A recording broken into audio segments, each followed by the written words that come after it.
सूरत अल-बकरा में अल्लाह ताला ने हजरत आदम अलैहिस्सलाम का जिक्र किया है। जब अल्लाह ने इंसान की मखलूक को पैदा करने का इरादा किया तो अल्लाह ने फरिश्तों से फरमाया, मैं जमीन में अपना खलीफा बनाने वाला हूँ।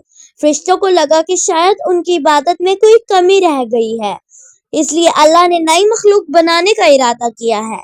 फरिश्तों ने जिन्नों जैसी दूसरी मखलूक भी देखी थी जो ज्यादा अक्ल नहीं रखती थी और खून रेजी करती थी। फरिश्तों ने अल्लाह से कहा, ऐ अल्लाह, हम तेरी तस्बीह हम और पाकी बयान करते हैं। क्या तू ऐसी मखलूक पैदा करेगा जो जमीन में फसाद करेगी और खून खराबी करेगी? इसके जवाब में अल्लाह ने फरमाया, जो मैं जानता हूँ वो तुम नहीं जानते। फरिश्तों ने आपस में कहा कि अल्लाह ताला जो भी मखलूक पैदा करेगा वो हमसे ज्यादा इल्म नहीं रख सकती।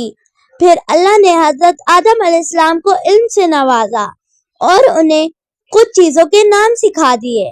फिर अल्लाह ने आदम अलैहिस्सलाम को फरिश्तों के सामने पेश किया और फरिश्तों से फरमाया कि तुम बताओ इन चीजों के नाम अगर तुम सच्चे हो।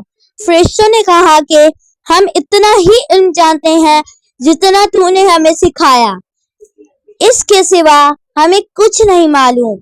फिर अल्लाह ताला ने फरमाया, ऐ आदम, तुम बता दो इनको इन चीजों के नाम।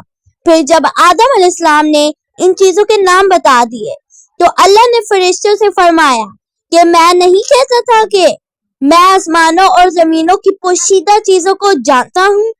फिर अल्लाह ने फरिश्तों से फरमाया कि तुम आदम को सजदा करो, तो वो सब सजदे में गिर पड़े, मगर शैतान ने सजदा नहीं किया। अल्लाह ने फरमाया कि ऐ इब्लीस, तुझे क्या हुआ कि तू सजदा करने वालों के साथ शरीक ना हुआ? शैतान ने तकब्बुर में कहा कि मैं ऐसा नहीं हूँ कि इंसान को सजदा करूं जिसे तूने खनखनाते हुए सड़े हुए गाड़े की मिट्टी से बनाया। मैं इससे बेहतर हूँ। तूने मुझे आग से पैदा किया और इसे मिट्टी से पैदा किया है। अल्लाह ने शैतान से फरमाया, यहाँ से निकल जा, तू मरदूद है और तुझ पर क़यामत के दिन तक लानत बरसेगी। शैतान ने कहा, मुझे क़यामत तक मोहलत दे। अल्लाह ने फरमाया कि तुझको मोहलत है। शैतान ने अल्लाह से कहा कि तूने मुझे गुमराह किया है। मैं कसम खाता हूँ कि मैं इंसान की सीधी राह पर बैठूंगा, फिर मैं इन पर हमला करूंगा, इनके आगे से भी, इनके पीछे से भी, दाएं से भी और बाएं से भी, और इनमें से अक्सर को तो शुक्रगुजार नहीं पाएगा। अल्लाह ने फरमाया, तू यहाँ से निकल जा जलीलो ख्वार, जो इनमें से तेरा कहना मानेगा तो मैं जरूर तुम सब से जहन्नम को भर दूंगा। बेशक मेरे खास बंदों पर तेरा जरा काबू नहीं चलेगा। जन्नत की सारी नेमतों के बावजूद आदम अलैहिस्सलाम जन्नत में अकेला महसूस करते थे। फिर अल्लाह ने हवा अलैहिस्सलाम को बनाया ताकि आदम अलैहिस्सलाम इनसे सुकून पा सके। अल्लाह ने फरमाया, ऐ आदम, तुम और तुम्हारी बीवी जन्नत में रहो, फिर जिस जगह से चाहो तुम दोनों खाओ, लेकिन इस दरख्त के पास मत जाना वरना तुम जालिमों में से हो जाओगे।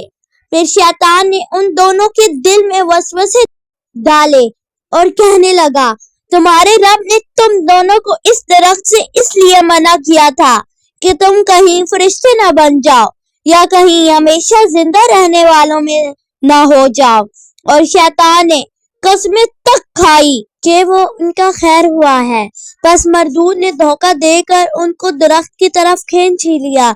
जब हजरत आदम अलैहिस्सलाम और हवा अलैहिस्सलाम ने दरख्त के फल को खाया तो उनकी 70 चीजें खुल गई और वो दरख्तों के पत्तों को तोड़ तोड़ कर अपने ऊपर चिपकाने लगे और सर छुपाने लगे। फिर अल्लाह ने उनको पुकारा और फरमाया, क्या मैं तुम दोनों को इस दरख्त से मना ना कर चुका था और ये ना कह चुका था कि शैतान तुम्हारा खुला दुश्मन है?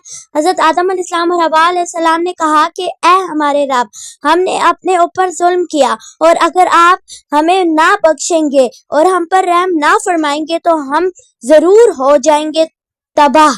अल्लाह ने फरमाया कि तुम जन्नत से नीचे उतर जाओ, अब से तुम एक दूसरे के दुश्मन हो اور تمہارے لیے زمین پر رہنے کی جگہ ہے اور ایک مدت تک نفع حاصل کرنا۔ اب تم کو وہی زندگی گزارنی ہے اور وہی مرنا ہے اور وہی پھر سے پیدا ہونا ہے۔ دنیا میں آنے کے بعد آدم علیہ السلام نے اللہ سے 40 سال تک معافی مانگی۔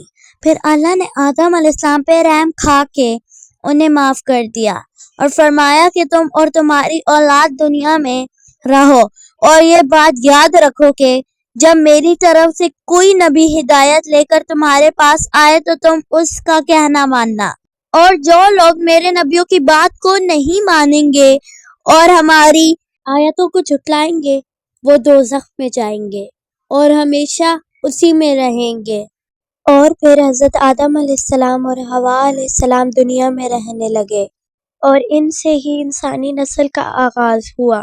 قرآن مجید کے اس واقعے سے ہمیں یہ معلوم ہوتا ہے کہ جب شیطان نے غلطی کی تو اس نے معافی مانگنے کی بجائے تکبر کیا اور اللہ کو ہی اپنی گمراہی کا الزام دیا۔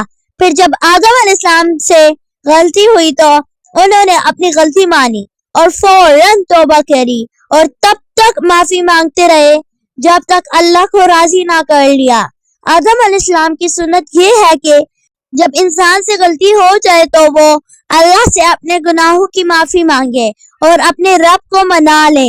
بے شک اللہ بہت معاف کرنے والا ہے۔